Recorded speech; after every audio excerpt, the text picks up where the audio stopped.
Brethren, if anyone among you wanders from the truth, and someone turns him back, let him know that he who turns a sinner from the error of his ways, there's that word again, will save a soul from death. Okay, well, let's start gathering back to our seats, and we're going to prepare to meet the Lord. I don't know what it is that you've brought with you to church today, but I'm sure as you've come, like so many people, you're wrestling with some particular area. But it's so neat to know that we've got a God who can take care of whatever it is that we're dealing with. And I just pray that he would meet us here today. I pray that as we come in, we could just lay our burdens at the door and realize that he is the God who is able. Father, thank you for this day, and I pray that you would prepare our hearts to meet you, the living God. I ask, Lord, that you would meet each of us here in a very special way, Lord, as we come to honor you, the King of Kings and the Lord of Lords. For it's in Jesus' name we pray. Amen. And I just wanted to remind you that we've got communion up front. If you feel led during the worship music to come up and partake in communion, please feel that freedom. Okay, we'll turn it over to the worship team.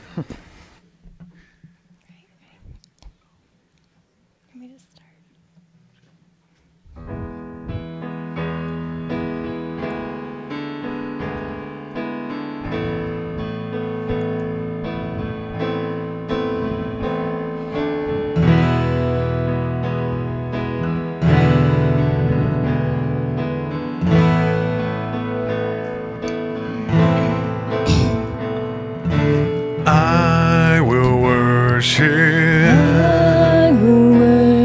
with all of my heart,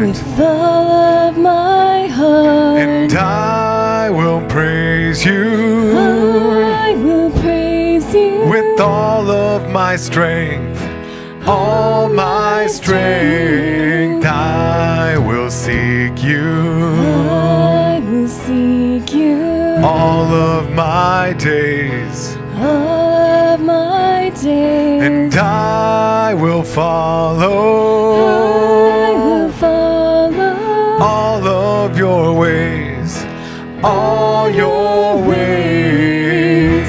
I will give you all my worship, I will give you all my praise. You alone I long to worship, you alone are worthy of my praise.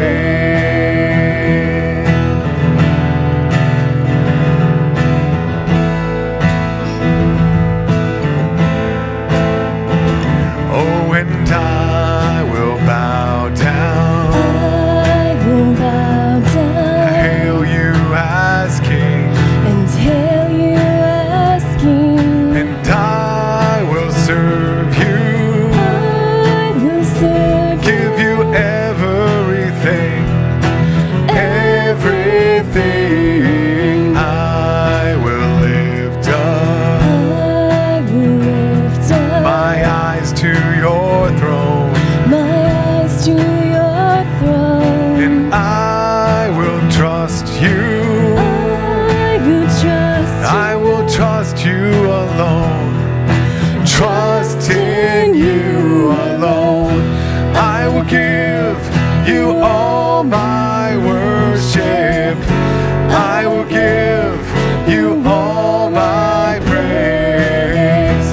You alone I long to worship, you alone are worthy of my praise. I will give you all my worship, I will give you all my praise.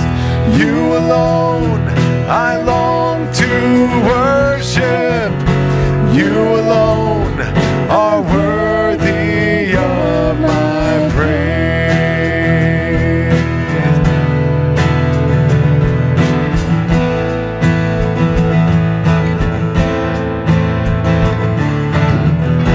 I will give you all my worship, I will give you all my praise.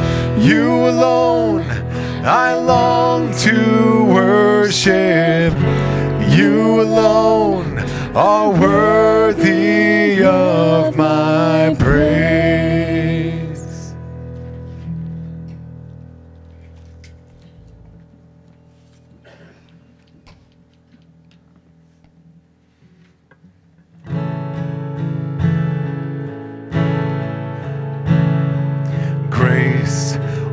have you done? Murdered for me on that cross, accused in absence of wrong, my sin washed away in your blood. Too much to make sense of it all. I know that your love breaks my fall.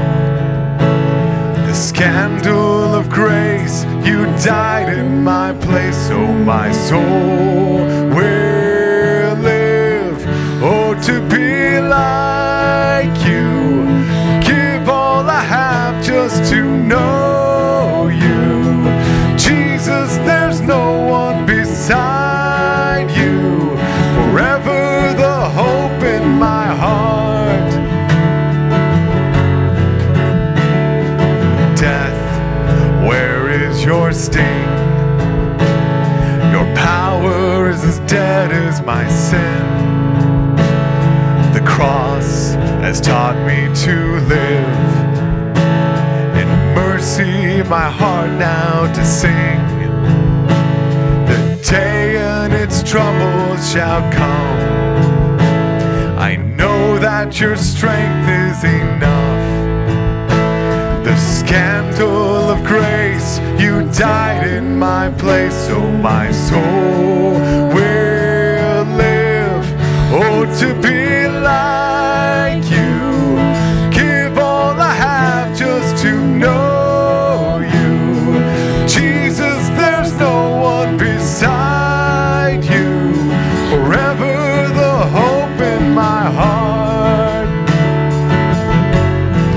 Oh, to be like you, give all I have just to know you. Jesus, there's no one beside you, forever the hope in my heart.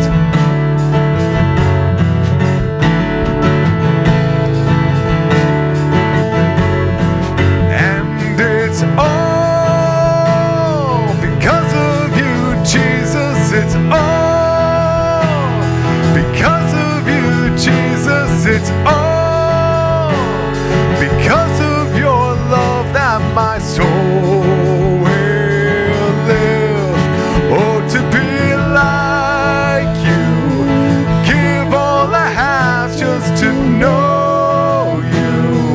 Jesus, there's no one beside you, forever the hope in my heart.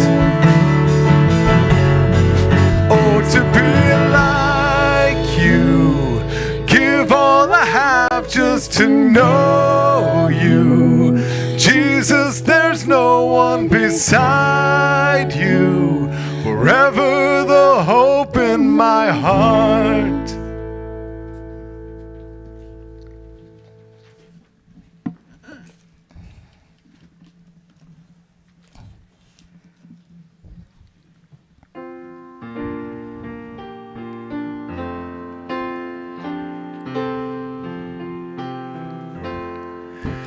I need thee every hour, most gracious Lord. No tender voice like thine can peace afford. I need thee, oh, I need thee.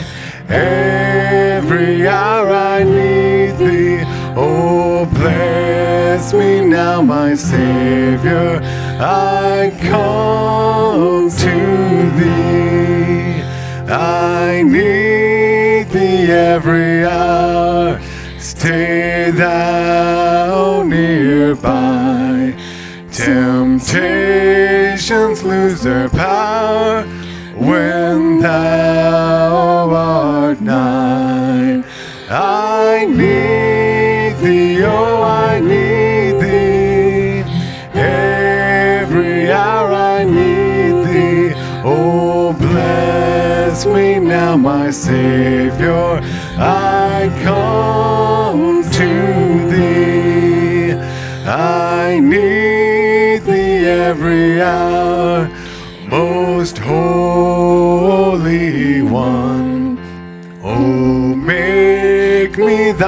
indeed, thou blessed Son. I need thee, oh, I need thee. Every hour I need thee. Oh, bless me now, my Savior. I come to thee. I need thee, oh, I need thee. Every hour I need thee. Oh, bless me now, my Savior. I come to thee.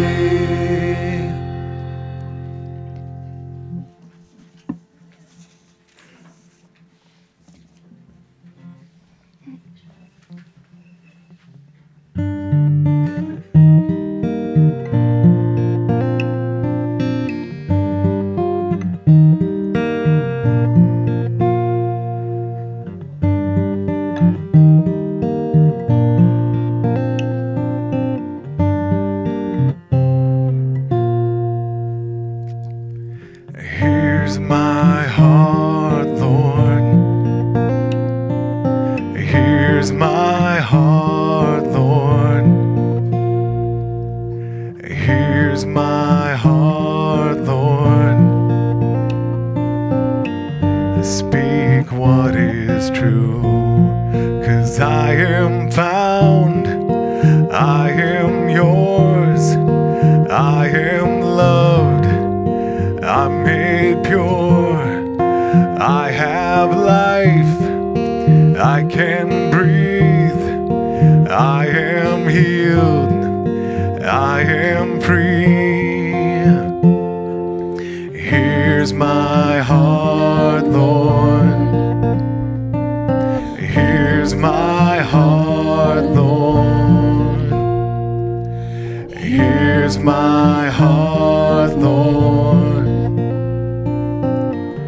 Speak what is true, 'cause I am found, I am yours, I am loved, I'm made pure, I have life, I can breathe, I am healed, I am free.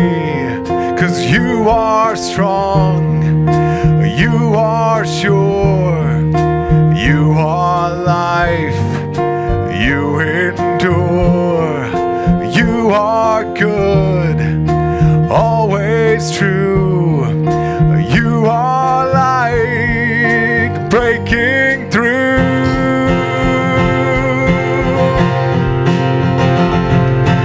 Here's my heart, Lord. Here's my heart, Lord. Here's my heart, Lord. Speak what is true. Well, here's my life, Lord. Here's my life, Lord. Well, here's my life, Lord. Speak what is true. Speak what is true. Speak what is true. 'Cause I am found, I am yours, I am loved, I'm made pure, I have life, I can breathe, I am healed, I am free. 'Cause you are strong, you are sure, you are life, you endure, you are good, always true, you are light breaking through. You are more than enough, you are here.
Would you guys stand with us if you feel so led on this last song? Keeper of the stars, a Lord of time and space, I will live my life lifting up your name. Lover of my heart, God who came to save. Thank you for the cross and the life you gave.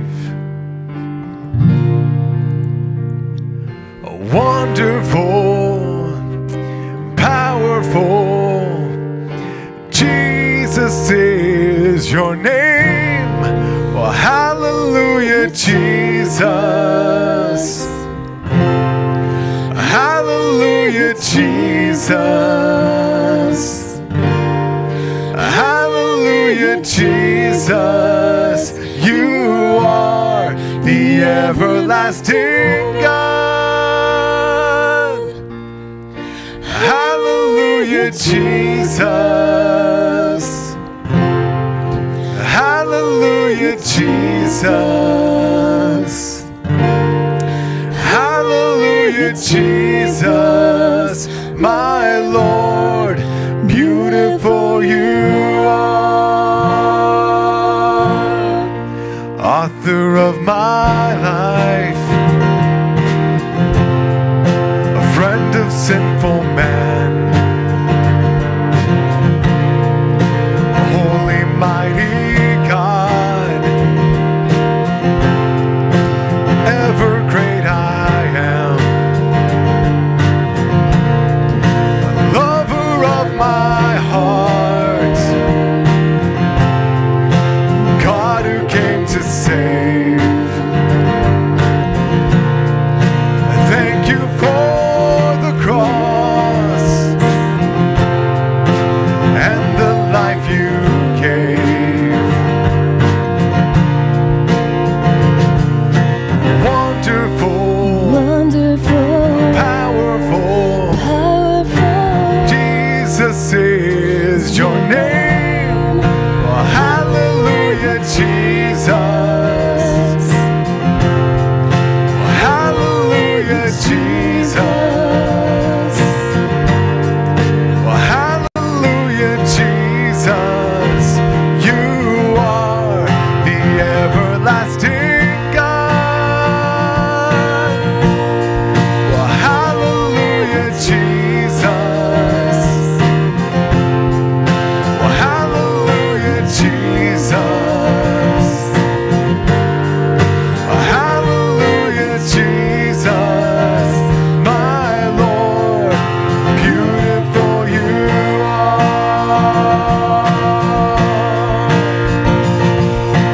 Wonderful, powerful, merciful, you are beautiful. Wonderful, powerful, Jesus is your name. Oh, hallelujah, Jesus. Oh, hallelujah, Jesus. Hallelujah, Jesus. You are the everlasting God. Oh, hallelujah, Jesus. Oh, hallelujah, Jesus. Oh, hallelujah, Jesus. My Lord, beautiful you are.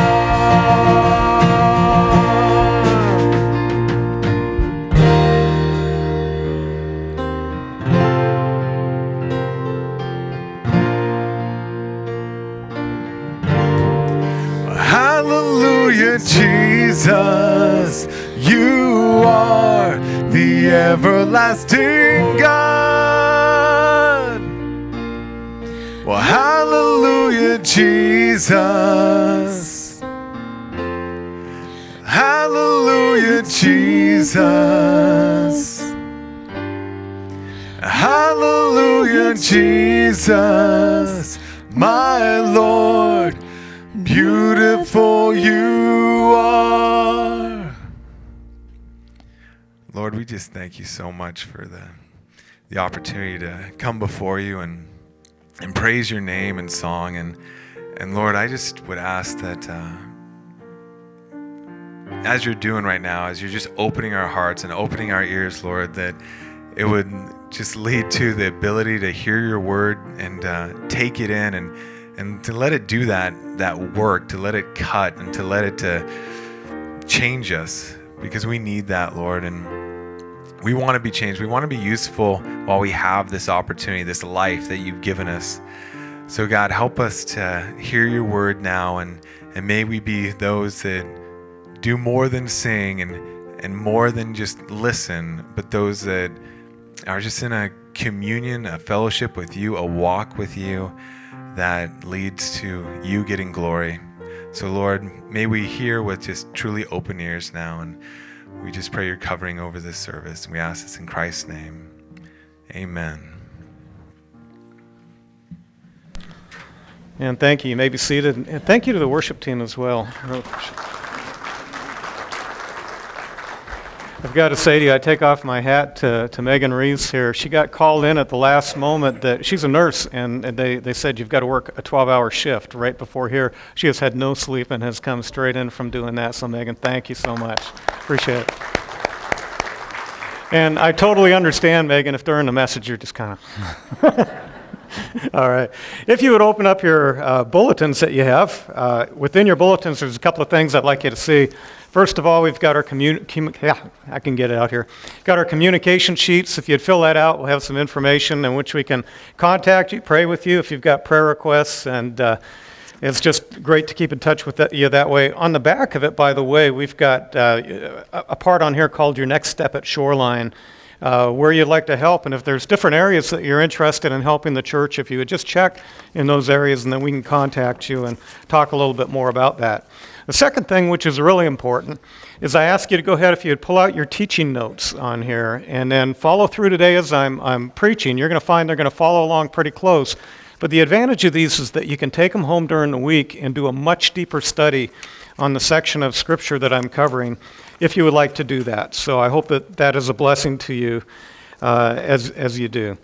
Father, we thank you for this day and the opportunity to be here to worship you.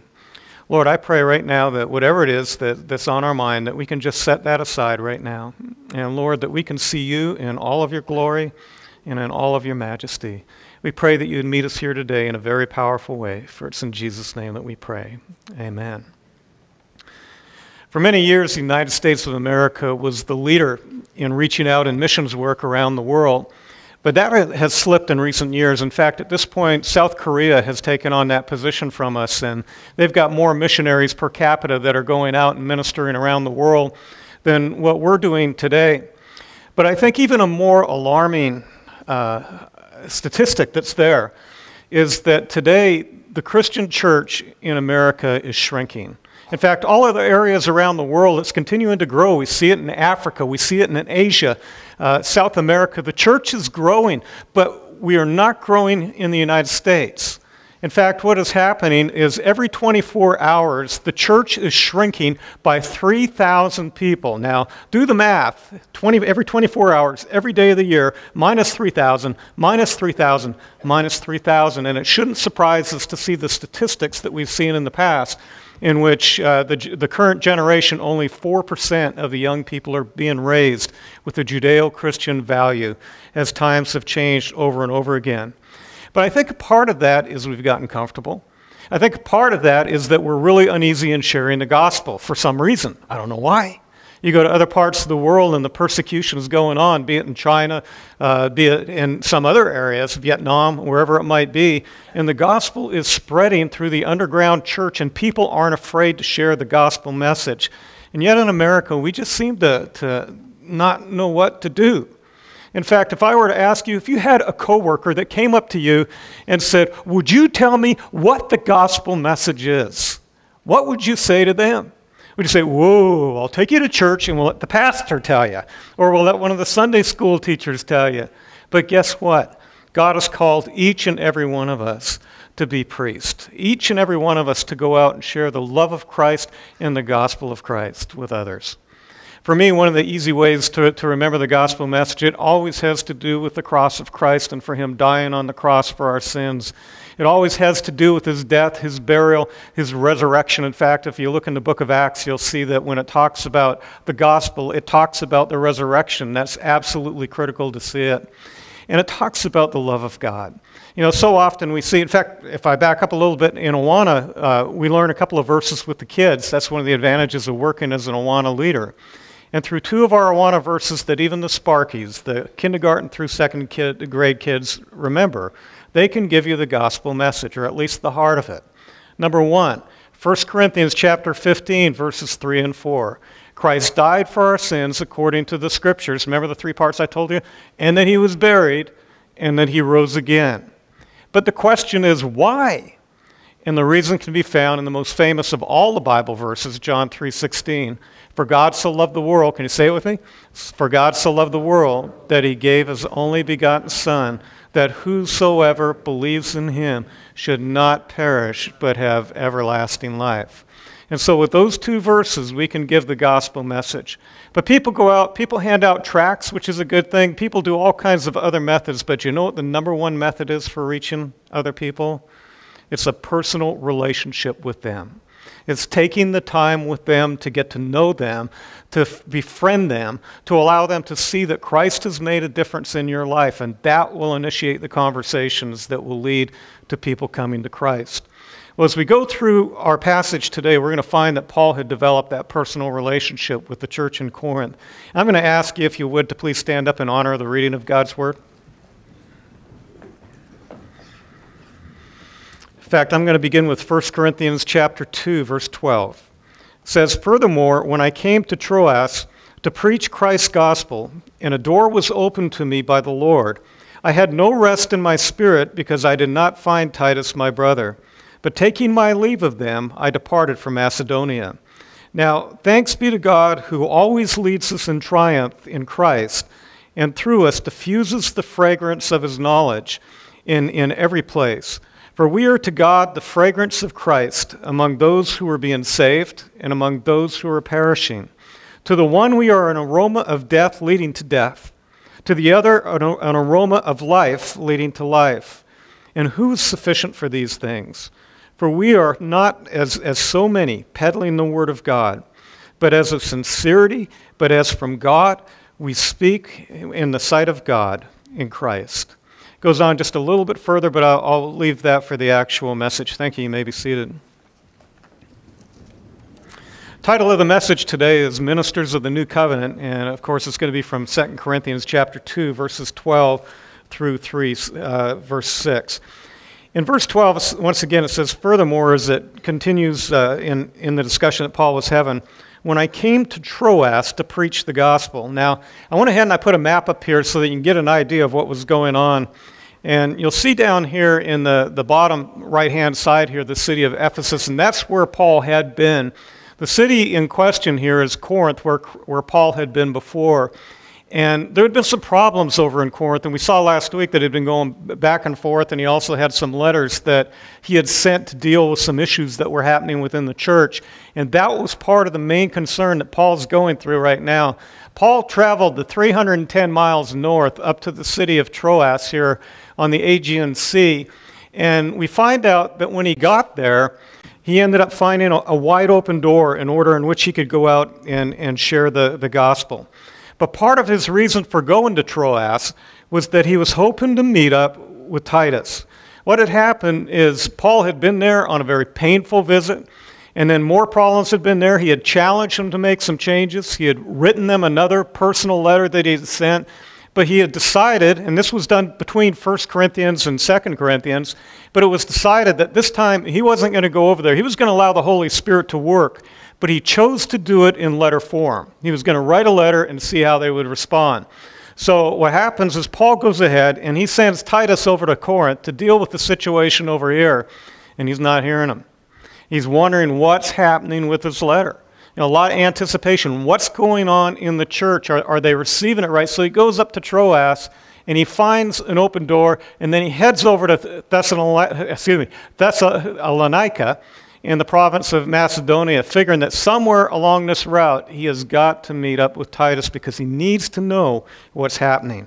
And so he begins, furthermore, when I came to Troas to preach the gospel of Christ, wherever he went, Paul took the gospel with him, and a door was opened to me by the Lord. Paul ends up getting over there, and that door is open, and he begins sharing the gospel with the people in Troas, and the people are responding. Now, what would you think Paul would end up doing? Oh man, God has opened up this door. I'm going to go ahead and stay here. I'm going to preach as long as I can, but there's a problem. There's something that's going on in Paul's mind. What's he thinking about? Titus. Where is Titus?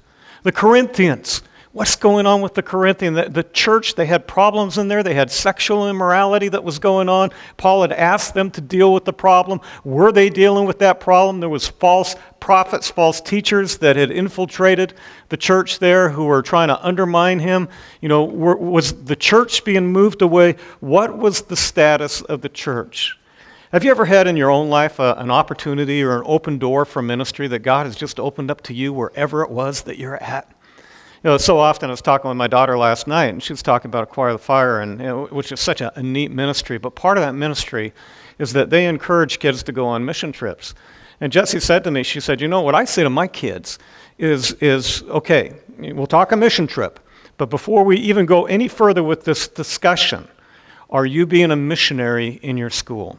Are you being a missionary where you're at right now? Because if you're not, why would you want to travel halfway around the world to pretend that you're a missionary when you won't even live it with your real life?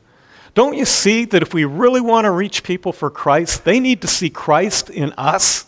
That it needs to be the genuine thing. As they look at us, our lives should be reflecting the things that we're preaching. That's the number one charge against Christians, is that we're hypocrites. How about you? Has God opened up a door for you in your neighborhood?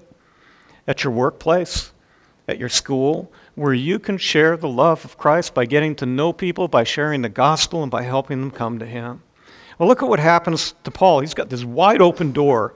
And he says in verse 13, I had no rest in my spirit because I did not find Titus my brother. But taking my leave from them, I departed for Macedonia. And so Paul left Troas, and he sailed across to Macedonia, probably to Thessalonica, maybe over to Berea, first to Philippi, Thessalonica, and then Berea. And he's over there looking for him, hoping that everything is okay. Had things gone horribly wrong with the letter that Paul had sent to the Corinthians? Was Titus there trying to work things out? Had bandits got a hold of Titus as he was coming back again? Because Titus was carrying the offering for the church in Jerusalem. And yet, where was Titus? He didn't show up at the timing in which he should have. And Paul began to be very concerned, in fact, concerned enough to temporarily put aside a very fruitful ministry that he had going in the area of Troas. We find out in Acts 20 that ministry was able to be picked up later on, and he did continue with that. Verse 14, now thanks be to God who always leads us in triumph in Christ, and through us diffuses or manifests the fragrance of his knowledge in every place. Do you see a major shift as we get there to verse 14? Paul is, where is Titus? What is going on in Titus? Thanks be to God who always leads us in triumph. And I think the imagery there is that he found Titus. And when he found Titus, Titus began to open up and share that, yes, the Corinthians had received the message. Yes, they had disciplined the sinner. Yes, they were receiving it with the right attitude. And Paul begins to celebrate what's going on. In fact, we end up seeing here that when he received that report, if you look ahead in your Bibles a little bit to 2 Corinthians chapter 7, verses 5 through 7, Paul writes, for indeed when we came to Macedonia, our bodies had no rest, but we were troubled on every side. Outside were conflicts, inside were fears. Nevertheless, God, who comforts the downcast, comforted us by the coming of Titus. And not only by his coming, but also by the consolation with which he was comforted in you, when you told us of your earnest desire for your mourning, your zeal for me, so that I rejoiced in that even more. So what had happened here is that when Paul got the message later on in this book that we're studying through right now, he comes back and he says that the word was a great encouragement to him. And so we see in verse 14 this change that happens in the tone as Paul reflects on the report. And as I read it again, it says, "Thanks be to God who always leads us in triumph in Christ." The imagery that Paul ends up using is that of what we call a Roman triumph, or a Roman triumph parade. Now, what was that? Okay, the Roman army didn't lose too many people, but when they would go out, they would come back to Rome. They would bring the captives, they would bring the plunder, they would have a huge train that was following along of people. They would have people that they were going to free who had been slaves, and in the very back of this parade that they had, the people that were in the back were people who were on their way to be executed. In fact, it said that sometimes this celebration that would go on would last for an entire day. And for us today in the United States, maybe an equivalent that we could think of is what happens when we have a ticker tape parade. You go to New York and you have all the tape coming down and the paper coming down, confetti, and this long line and a parade. Well, the Roman general would come in, and behind him would be his soldiers, and behind him they would have the plunder and the slaves and everything. And it was said for some of them, and this is going to be important for the description I'm going to give in just a moment, for some of them in the back that were going to their execution, sometimes these parades ended up going right to the Circus Maximus, which is where they would have the people fight against beasts for the entertainment of the Romans. But in Paul's mindset, in this day, this huge, elaborate parade that would go on is the imagery that ends up coming to his mind, and he begins to share that in celebration. The Nelson Study Bible puts it this way. It says, Paul used the metaphor of the Roman triumphal procession to praise God. When a Roman general was victorious in a war, he led his army and the captives in a parade down the main street. God is the general who is conquered. Paul is one of his officers following in the train. In the Roman procession, priests carrying censers filled with incense followed the conqueror. Paul the priest set forth the fragrance of Christ by preaching the gospel of Christ. Now, as they were coming in, the priests in the Roman cultic practices would have incense, and they'd be waving that incense, and they would have this smell, this odor that was coming up all the way around as the people were coming in. And that odor would mean different things to different people. But the imagery that Paul's got going on here is that this victory parade is coming in and Rome was celebrating, and the idea is that one of these days with Christians, when it's time for us to go to heaven, when that last trumpet call comes, there's going to be this huge procession, this train of victory that ends up going to heaven with those of us who were slaves, who are now freed slaves, who have chosen to be bondservants of Jesus Christ, are in the midst of that, and it will be a tremendous celebration. In fact, it says, and through us diffuses the fragrance, or manifests the fragrance of his knowledge in every place. F.B. Meyer says, wherever they went, men knew Jesus better. Talking about Paul and the apostles. Wherever they went, men knew Jesus better. The loveliness of the master's character became more apparent. Men became aware of a subtle fragrance poured upon the air which attracted them to the man of Nazareth. Let me ask you this today. Wherever you go, do people become aware of Jesus Christ? Wherever you go, is there a reflection of Christ in the way that you act? And do you see people acting a little bit differently around you than maybe they do around the non-Christians? I had a conversation with a young man who said, it's neat, he's just there. The people know that he's a believer. I had the same thing happen to me at work, and they changed their behavior because they knew that they were in the presence of a believer, of somebody who put their trust in Jesus Christ. Well, verse 15 says, for we are to God the fragrance of Christ among those who are being saved and among those who are perishing. To the one we are the aroma of death leading to death, and to the other the aroma of life leading to life. Several years ago, Billy Graham was invited to play a foursome in golf with then President Gerald Ford and also Jack Nicklaus, who was the top golfer of his particular day. And there was this other pro that was invited to come in and join within the three. So you had President Gerald Ford, you had Billy Graham, you had Jack Nicklaus, and you had this other golfer that came in, and he was excited about the opportunity to do that. And so they were out golfing and just pretty much having a good time, at least so it was thought. And at the end of that time, when it was all done, one of the pro golfers' fellow pro golf friends came up and said, "Oh, wow. That must have been so cool going out there golfing with the President of the United States and Billy Graham, to be out with Billy Graham. That should have been awesome." And then the unexpected happened. The man who had been golfing with Billy Graham just let loose into a tirade of vulgarities. He began cussing. And he said, "I don't need Billy Graham shoving religion down my throat." And he wandered off, and he goes over to the practice tee, and he's just driving the ball, boom, boom, hard as he can, driving the ball in anger. And his friend walks over, and he's just sitting in the background watching what's going on, wondering what's going on. So he let him get the aggression out before he finally walked over to him. He walked over to his friend, and he said, "Wow, Billy must have been pretty tough on you today." And his friend said, No, he didn't even mention religion. I just had a bad round." You know, and you stop and you think about it. Just being around the presence of Billy Graham intimidated this pro golfer. He didn't do anything wrong. He didn't even preach at him. Why did it intimidate this pro golfer? Because he represented the holiness of God. And it's God who is intimidating. It's God who makes people feel uneasy. And sometimes you may find in your own life that you may walk up to unbelievers and they even make you feel uneasy, or you make them feel uneasy when you come into their lives. We had a family member several years ago that would go over to visit, and every time we went over to visit him, he would come out and try his hardest to hit us with the shock treatment. Just how bad could he go? He would go and he would try to hit us with the shock treatment to see if he could get a reaction from us. And it was interesting that we wouldn't respond in that way to him. In fact, you know, we would respond with love.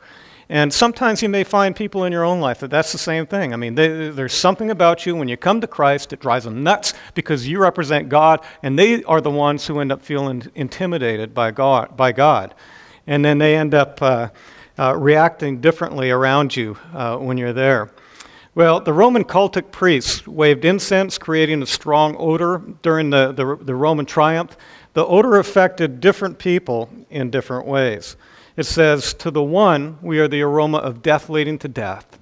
You know, when people reject us, and we need to keep this in mind, when people reject us and they reject the message that we're bringing, who is it that they're really rejecting? They're really rejecting the Lord, isn't it? Yeah, Jesus said, if they reject you, just keep in mind that they rejected me first. And if we're truly out there sharing the gospel, sharing the love of Christ with people, living it, we are going to offend people. Because if we were of the world, we would do the things that they do, and they would take no offense at those things. But instead, it's just the opposite. To the one, we're the aroma of death leading to death. And to the other, we're the aroma of life leading to life. For the Roman conquerors, the smell of incense meant victory and life to them. It meant that they'd won. They're celebrating. This is a great thing, another great victory for the empire. That same smell was going in the air for both of them, for the Romans and for the captives. What was it that the captives smelled when they smelled the fragrance of the incense? And by the way, they would throw flowers out, and as they threw the flowers, the horses would hit it. That would add to the incense, to the scents that were going around in the air. What would they smell? They would smell death. They would smell slavery. They would smell destruction. So the one, you had the smell of life, and for the other, you had the smell of death, and it was the same thing. And Paul writes here, he says, "And who is sufficient for these things?" Do you ever feel like you're unworthy for ministry? I mean, you ever feel like you had the opportunity to go in and do something ministry-wise, and you feel, oh man, I am so unworthy to be doing that? Well, if you have, you're in really good company. Because Paul acknowledged that. I tell you, I'll acknowledge that. I feel unworthy. I'm sure you feel unworthy as well, because we really are. Because where is our worthiness? It comes in Jesus Christ. It comes through the power of the Holy Spirit. Each and every one of us are sinners saved by grace. I think that's part of the problem that we have in the church in America today. Is we don't want to say that. We don't want to address sin. We don't want to address these problems. If you look back historically in the United States, when the great revivals happened, those revivals happened when the Word of God was proclaimed in all of its truth and in all of its fullness, and people were forced to deal with the sin in their lives. And with that sin, we have the opportunity for repentance. In fact, there's an incredible promise in 1 John 1:9. If we confess our sins, can you say it with me? He is faithful and just to forgive us of our sins and cleanse us of all unrighteousness. Whatever it is that you've done in the past, you can start today. You can start brand new, fresh today. And if you go to the Lord honestly, sincerely, and you confess your sins to Him, He'll take your sins and He will take them as far as the east is from the west. And by the way, you can measure the North Pole, you can measure the South Pole, but you can't measure east and west because there's no end to it. And that's the imagery, that in Christ, He paid the penalty for our sins. All we need to do is receive that, and those sins are taken and they are removed, that they are gone. Well, and who is sufficient for these things? Paul realized that only God can help us minister effectively because only God is sufficient. Verse 17 says, "For we are not, as so many, peddling the word of God, but as of sincerity, but as of from God. We speak in the sight of God in Christ." Peddling means to make merchandise of, or it means to sell. And apparently the false teachers or the Judaizers, we're going to find out that that's the group that was here. Apparently, the false teachers of the Judaizers were using the church to their advantage. In other words, they were using it for financial gain. And I got to ask you, did Paul ever peddle the gospel in Corinth, or did he ever peddle the gospel anywhere else for his own financial gain? I mean, it's absolutely clear from Scripture he didn't. 1 Corinthians chapter 9, verses 11 and 12 says, "If we have sown spiritual things for you, is it a great thing if we reap your material things? If others are partaking of this right over you, are we not even more?" But look at the end here. "Nevertheless, we have not used this right, but endure all things lest we hinder the gospel of Christ." Why would Paul not take the financial support of the church in Corinth? And I think that's because they had a real issue in that area with finances. They had a real issue with money. And so Paul refused to do that. We see in the book of 2 Thessalonians that Paul said that if you will not work, you will not what? You will not eat. If you will not work, you will not eat. And he set the example on that, being a tent maker. 2 Corinthians chapter 11, verses 7 through 9 say, did I commit sin in humbling myself, that you might be exalted because I preached the gospel of God to you free of charge? I robbed other churches, taking wages from them to minister to you when I was present with you, and in need I was a burden to no one. For what I lacked, the brethren who came from Macedonia supplied. What does that tell you when you look at that? Okay, Corinth, you got a problem with finances here. I'm not even going to take any money from you.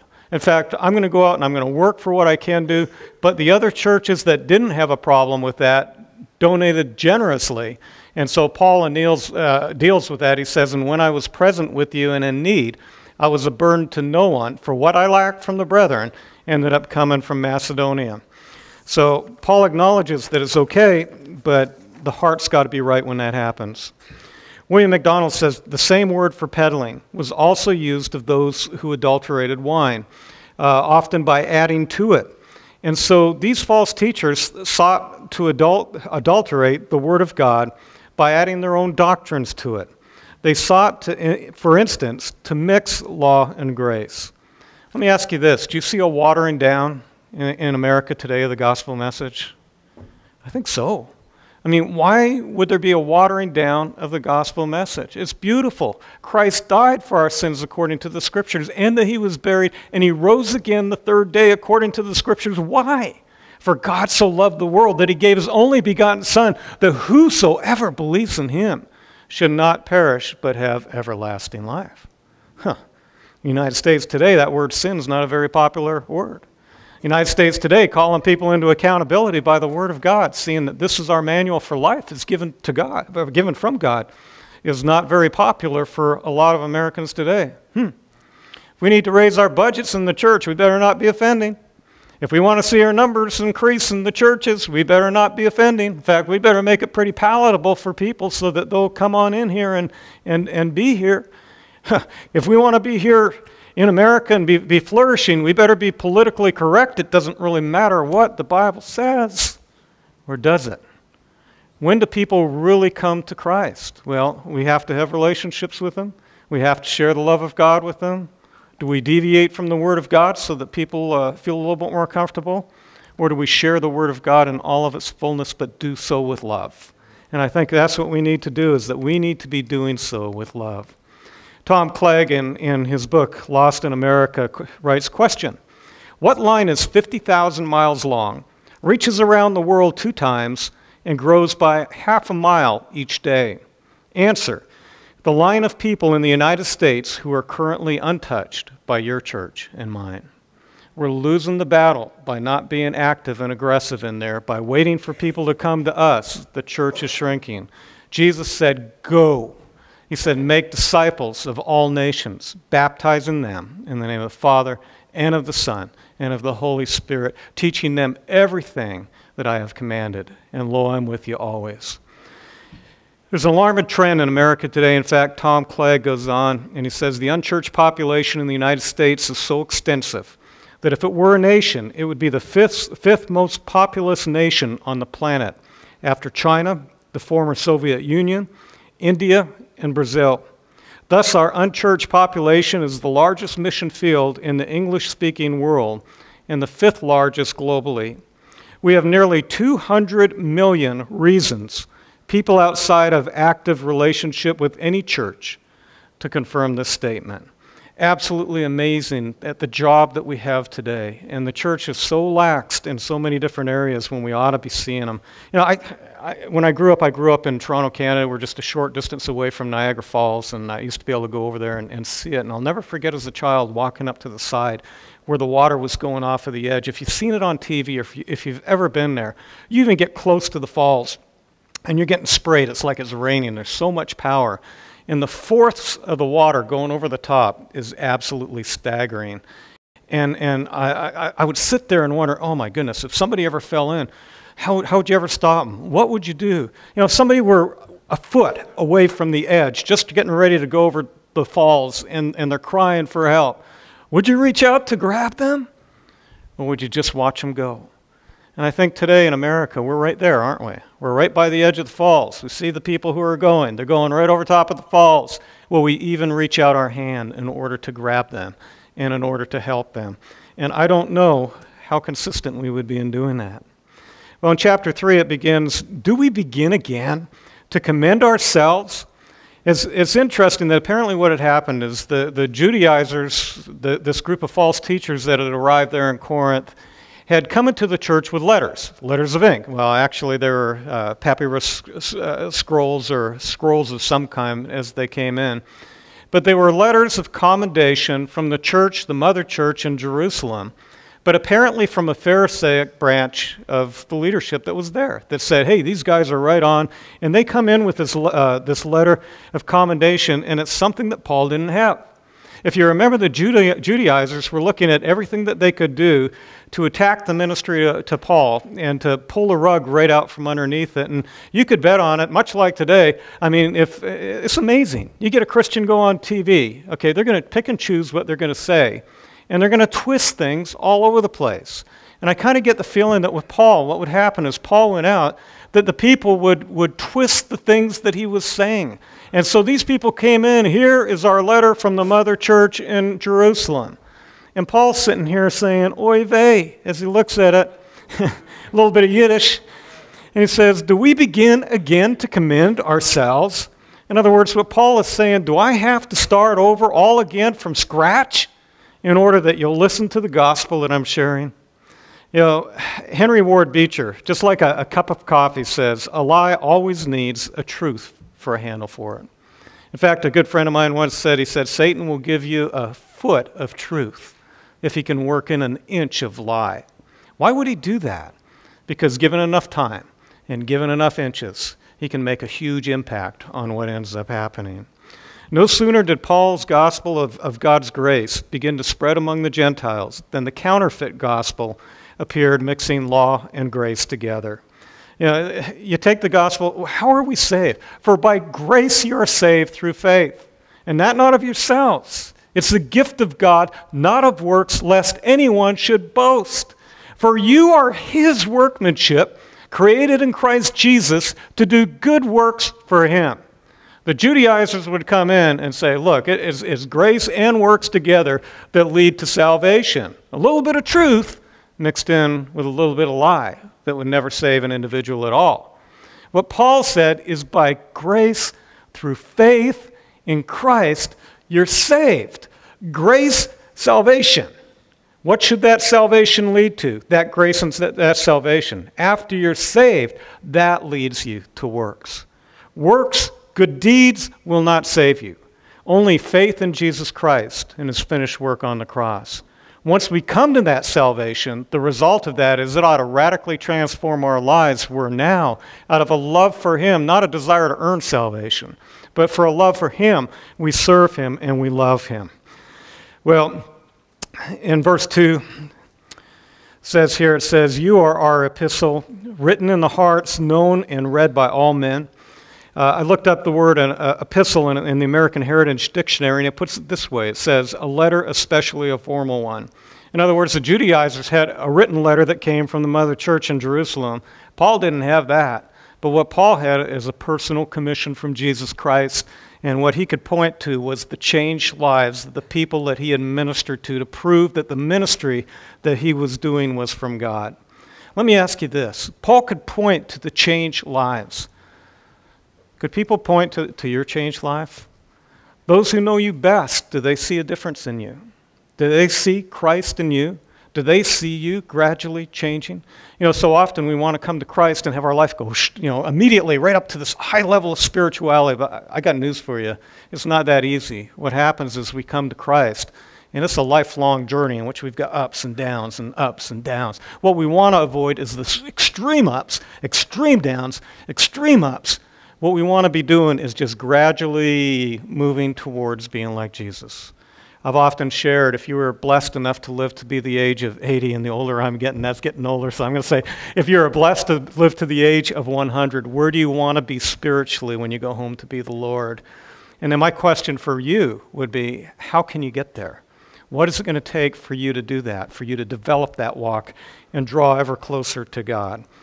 Well, that epistle was a letter, especially a formal one, but in this particular case, that epistle was in people. It was the way that they lived their lives. In fact, Jesus said that you will recognize the real from the false by their fruits. Matthew chapter 7, verse 15 and 16, beware of the false prophets who come to you in sheep's clothing, but inwardly they are ravenous wolves. You will know them by their fruits. In Matthew chapter 7, verse... Did I get the wrong? Oh, no, that's the right one there. Matthew chapter 7, verses 17 through 20. Every good tree bears good fruit, but a bad tree bears bad fruit. A good tree can bear bad fruit. Let me back up. A good tree cannot bear bad fruit, nor can a bad tree bear good fruit. Every tree that does not bear good fruit is cut down and thrown into the fire. Therefore, by their fruits you will know them. Both of those verses. By their fruits you will know them. How about you? How about your life? How about your coworkers and your students as they look at you? Do they see Christ? By their fruits you will know them. What kind of fruits are you putting out in your life? Are you becoming more and more like Jesus with time?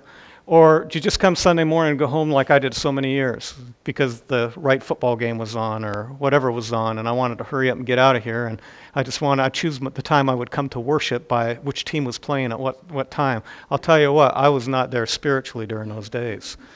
We are meeting the King of Kings and the Lord of Lords, and whenever we meet, he's here in the midst of our presence. And I'll tell you, when we come and we worship him, there's no higher honor than to be in the Word of God, in the house of God, honoring the King of Kings when he's here in our presence. Well, was Paul implying that letters of recognition should never be used? And I have to say absolutely not, because he used them himself several times.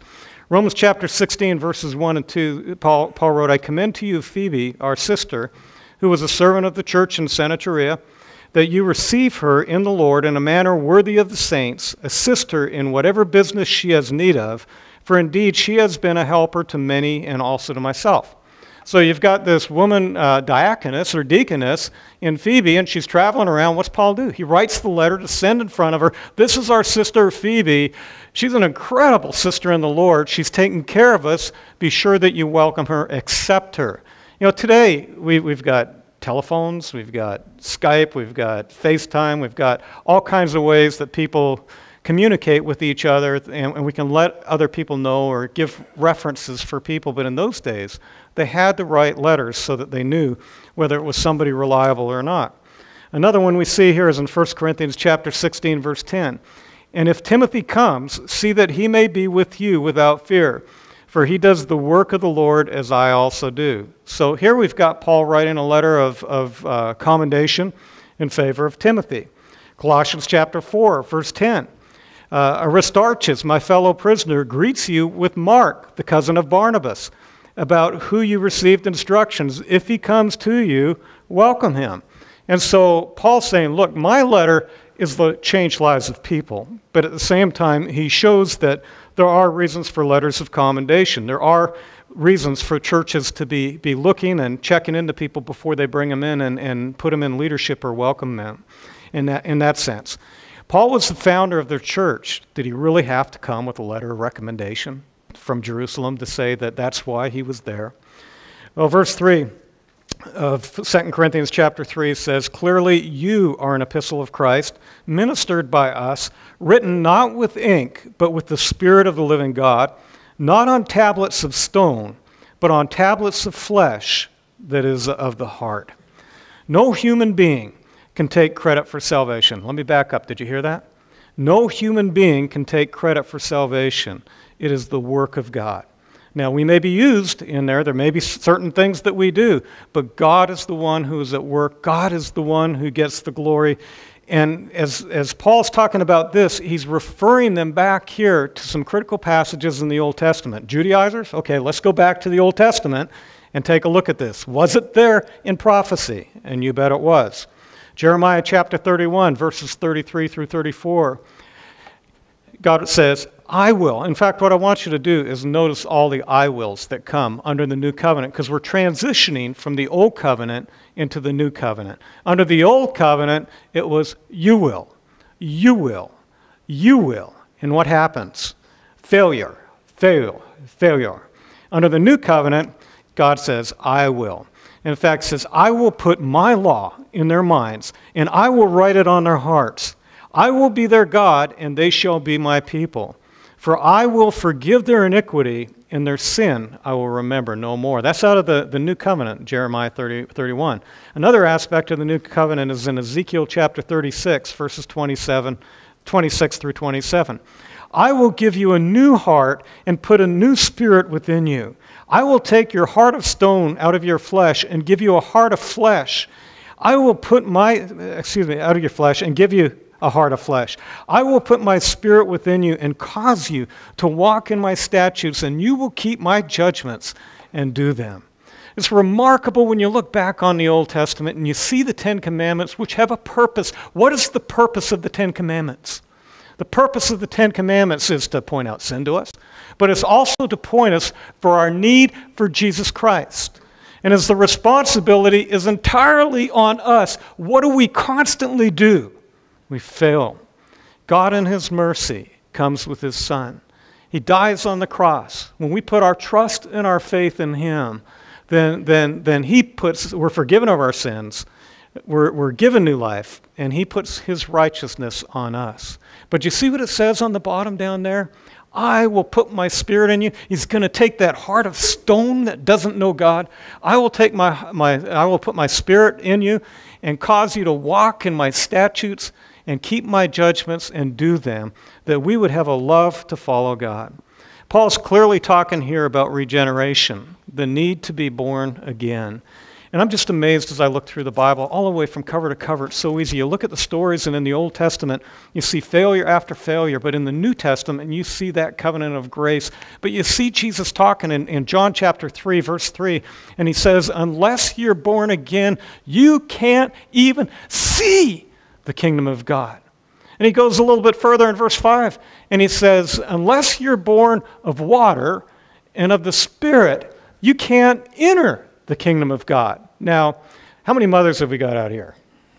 There's one thing that I can say about the mothers out here is before you give childbirth, before a child comes, there's a necessary requirement. What is that necessary requirement?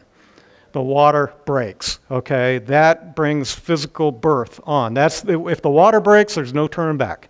You know the physical birth is coming. So the imagery that Jesus, I think, is using isn't baptism. But unless you're physically born and spiritually born, you can't enter into the kingdom of heaven. There's a couple of requirements that are going on, and Paul here, I think, is pointing to regeneration. But we see that he goes on and he says, written not with ink. You see, ink fades with time. But it's important to realize that the old covenant fades with time as well, because the new covenant takes over, and the new covenant is far more critical. The new covenant ends up bringing salvation. The test of true ministry is changed lives, not statistics, not great numbers. If we want to have great numbers, what we can do is we can bring a rock band in here, and I'll tell you what, we worship God, and I love to raise my hands in worship, but have you seen pictures of rock concerts? What's going on so often? Packed in there, everybody with their hands raised. That's not salvation. That's a big crowd that's enjoying the music, and they're getting into it. Salvation is when we put our trust in Jesus Christ, and he really changes our lives. And by the way, I love to raise hands in worship. It's one way that we can express honor and glory to God. Well, verse 4 says, we have such trust through Christ towards God. NIV puts it this way, it says, such confidence as this is ours through Christ before God. Salvation is of the Lord. You see, Paul was confident that God was at work in the lives of the Corinthians. And I'm confident that God is at work in the lives of every true believer in here. How can I say that? Philippians chapter 1, verse 6 says, being confident of this very thing, that he who has begun a good work in you will complete it until the day of Jesus Christ. Do you see God at work in your life? Now, just asking you to evaluate yourself. How do you see God at work in your life today? What is he doing? What is being changed in your life? Verse 5, Paul says, not that we are sufficient of ourselves to think of anything as being from ourselves, but our sufficiency is from God. Paul's the very first one to realize that it's not him. The things that are happening in ministry isn't him, it's God. And it's following God, and it's seeing God, and it's glorifying God, and it's doing what God wants us to do. One of the things I've discovered over the years in ministry is it's not telling God what you're going to do. It's following what God is already doing and seeing that, and that's when things really begin to happen. So many say, oh, you got to tell God what to do. I say you follow God with what he's doing in your life and in your church body. Well, verse 6, and I'll wrap it up here in just a moment here, but it says, so our sufficiency is from God, who also made us sufficient as ministers of the new covenant, not of the letter, but of the Spirit. For the letter kills, but the Spirit gives life. God never intended for the law to be a means of salvation. The law won't save anyone. In fact, the law was designed to bring the knowledge of sin and point people towards their needs for Jesus Christ. And as we look in this passage, we see that probably what was happening here is the Judaizers were coming with that older covenant. That is what they were promoting. Paul is coming and saying, look, I am a minister of the new covenant. And there's a major difference on there. And did you notice the two different names that Paul had down there? In fact, number one that he had was the letter, and speaking of the old covenant. The letter kills, says the law demands perfect obedience, but gives no power to obey. We are responsible to fulfill the covenant. So under the old covenant law, the law reveals what is wrong. It reveals the problems we have, but it gives us absolutely no power to change our lives. It gives us absolutely no power to fulfill that law. All it does is it condemns us, and it shows us our need for Jesus Christ. Now, when you look at the new covenant, Paul calls it the Spirit. And so the Spirit gives life, a reference to the new covenant. In other words, gives new life in Christ, a love for God, and a love for others. The Holy Spirit empowers us to live the Christian life. God fulfills the covenant. That's the incredible thing. I don't know why anyone would ever want to go back to the old covenant. Because when you go back to the old covenant, all of the responsibility is upon you. And guess what? You lose. You fail. We know that from time and time again. Under the new covenant, Christ did it all for us. And it's by grace through faith that we just receive it. We don't have to earn it. You see, the human nature is prideful, and we feed our pride on doing works. And so a lot of times you'll see where people are trying to earn their salvation in church. It does not work. By grace through faith in Christ on the finished work of Jesus Christ is the way in which we're saved. How important is the gospel of Christ to you? Are you willing to go out there and share it with your fellow coworkers, with your fellow students, with your neighbors? How many of you saw the 1997 movie, The Titanic? You guys, quite a few of you end up seeing that, and one of the most famous tragic stories in the history of our country.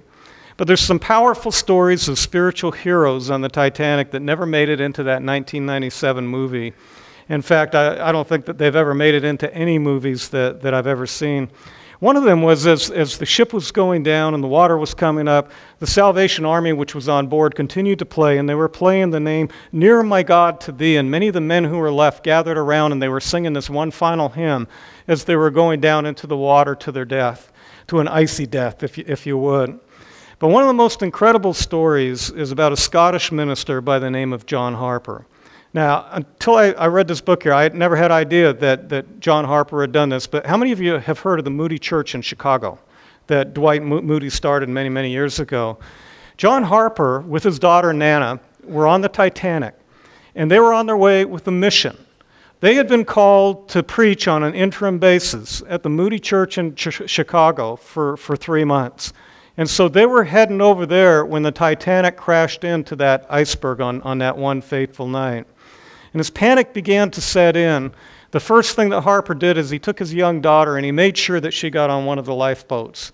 And then as she got on, they had a very tearful farewell. And he went about doing that which God had called him to do.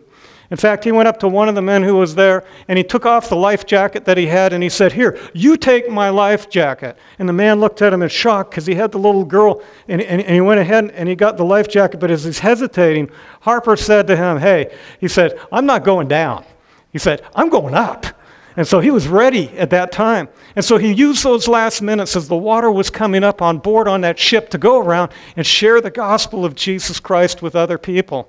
And then, remarkably, what happened as they went on down into the water, in fact, he's shouting this whole time for the lifeboats on there, let the woman and the children, you ready for this? And the unbelievers get on the boats. You know, and he's preaching out there, let the woman, the children, and the unbelievers get on the boats because the believers have hope and a future, but the unbelievers don't. And finally, as the boat began to sink and more people were going into the icy waters down there in the Atlantic, Harper himself went in there. And as people were freezing to death in the water, he used his last energy to swim to the victims that had life jackets on, to talk to them, and plead with them to receive Jesus Christ. Plead with them to receive Jesus Christ. Plead with them to receive Jesus Christ until he couldn't move anymore and until he went to glory. One of the greatest tragedies of the Titanic is that they had 20 lifeboats. 2,200 people were on that boat that day. 1,500 people ended up dying. 700 people live. There was a lot of life jackets. As the people ended up going out into the water and the lifeboats were out there, they got the lifeboats out there so fast that the 20 boats were about half filled each. And they began to move away from the boat in fear. And the people were in the water with their life jackets on, and all they had to do was paddle over, pull some of those people out of the water, and they would have survived. Out of the 20 boats that were out there, one boat went back, and it didn't go back until it was too late, and by that time everybody was dead. And they paddled on away. And I thought, my goodness, isn't that a picture of the church in America today? We get in the lifeboat, we're safe. You see, they were afraid if they went over that they would capsize the boat. So rather than saving the people, they paddled away from it and they saved themselves. And so often today, we're so comfortable with where we are at spiritually. We are in that lifeboat that we won't reach out to help those people who are getting ready to go down when we've got the way to save them through the gospel and the love of Jesus Christ. How about you? Are you willing to step forward in faith? I got to tell you, we've got people who would call me and they say, Mike, I would love to go to church. I've got no ride. And I ask people, and people don't respond. Now, I'm from the Bay Area originally, and anywhere you go in the Bay Area, you better plot a whole bunch of time, because it's going to take you forever to drive, because you're going to hit all this traffic and everything. Coos Bay North Bend. Get to Coos Bay North Bend, we can go anywhere in 5 minutes. Anywhere in 5 minutes. Can't get a ride to go to church. I want to challenge you today to think about what's happening in the Church of America and think about what part you could play in reaching people for Christ. It might be as simple as driving a person to church. Let's pray.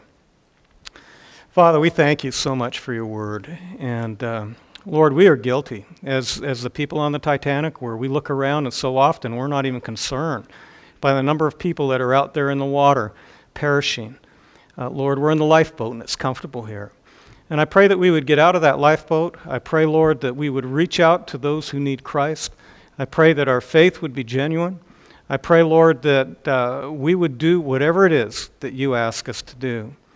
And Father, this day, maybe there's someone here who doesn't know Jesus as their Lord and Savior, and I pray that today would be the day. I pray, Lord, that if they don't, and they would like to, that they would realize that Christ died for them, for their sin on the cross. And by grace through faith, trusting him, they can be born again and have new life. Lord, I pray they might just pray a prayer like this. Lord Jesus, I believe you are the Christ, the Son of God.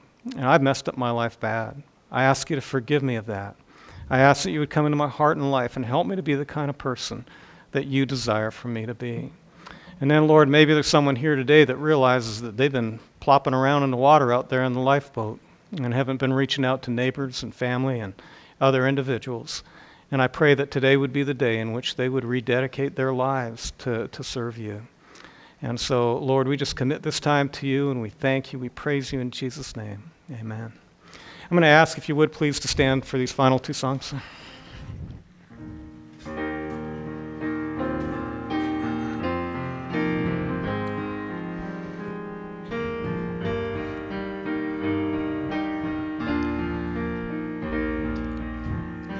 How deep the Father's love for us, how vast beyond all measure, that he should give his only Son to make a wretch his treasure. How great the pain of searing loss! The Father turns his face away, as wounds which mar the chosen one bring many sons to glory.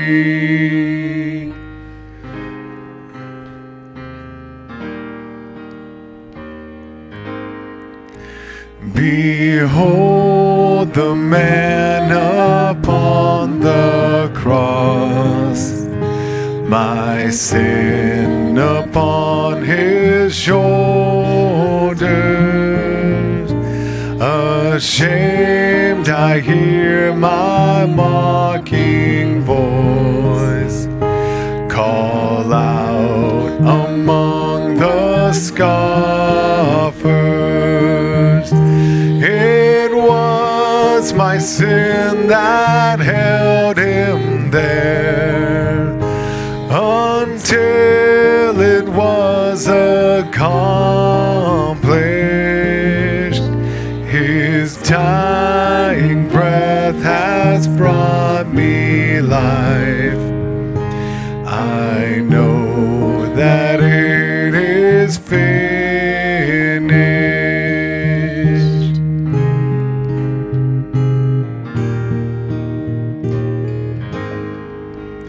I will not boast in anything. No gifts, no power, no wisdom, but I will boast in Jesus Christ, His death and resurrection. Why should I gain from His reward? I cannot give an answer, but this I know with all my heart: His wounds have paid my ransom.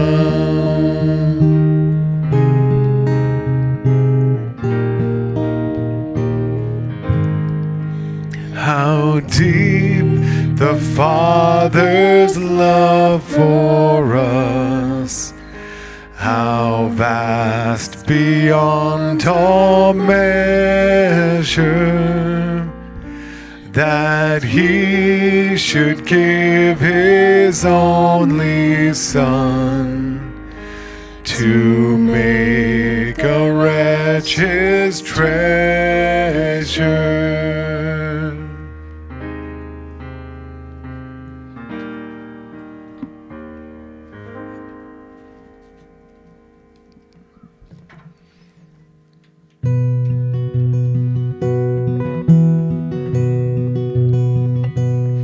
Lord, I come and I confess, bowing here I find my rest.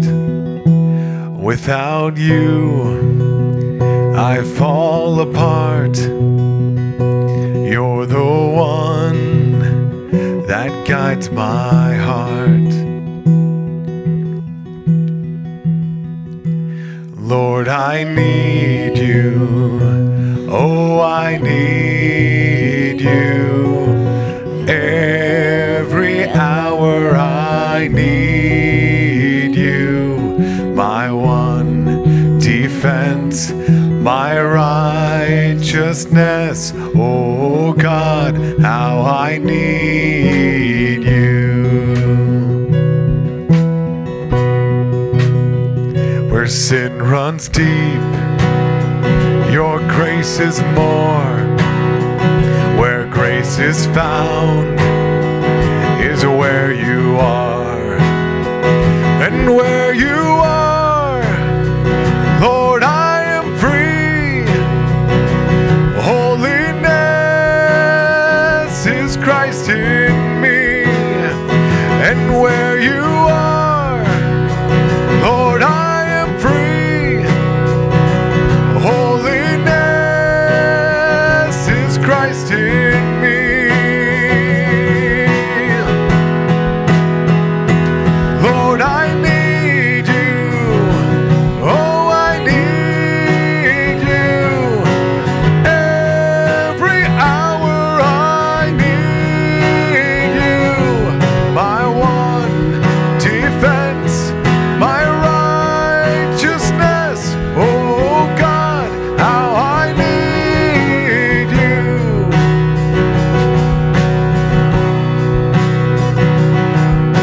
Teach my song to rise to You. When temptation comes my way,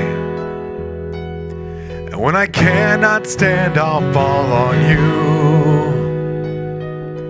Jesus, You're my hope and stay. And when I cannot stand, I'll fall on You. Jesus, You're my hope and stay.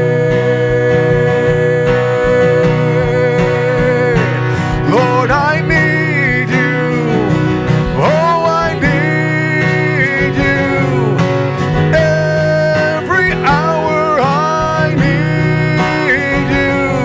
My one defense, my righteousness. Oh God, how I need You.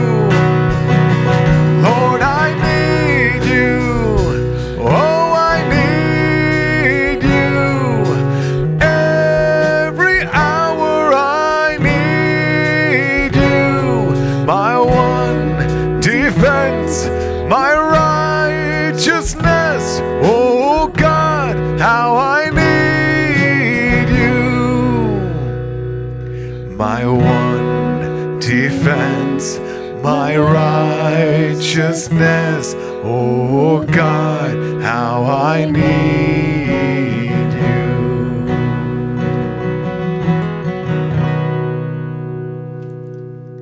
Lord, we just thank you so much, God, for giving us the ability to just cry out that we need you. And Lord, like the pastor remind us, Lord, that Mike was just teaching us that, Lord, in simplicity, we know that you died, Lord, for our sins, and you were buried, and you rose again, and you appeared to many after that resurrection, God, and you've appeared to us, Lord. So God, I just pray that we would dive into your word, that we would invest ourselves in your goodness, and that we would grow by just taking in the word, and because we know that faith comes from that place, Lord. So Lord, I do pray that you would just work in our hearts, and that we would see those that literally just need a ride, that need that cup of water, need whatever it is that we are fully capable of ministering to, Lord, that you prepared us to minister for. That so God, I just ask that you would help us to go from here into a living, walking relationship with you that affects this dying, hurting world. So we love you, God, and we pray this all in Christ's name. Amen.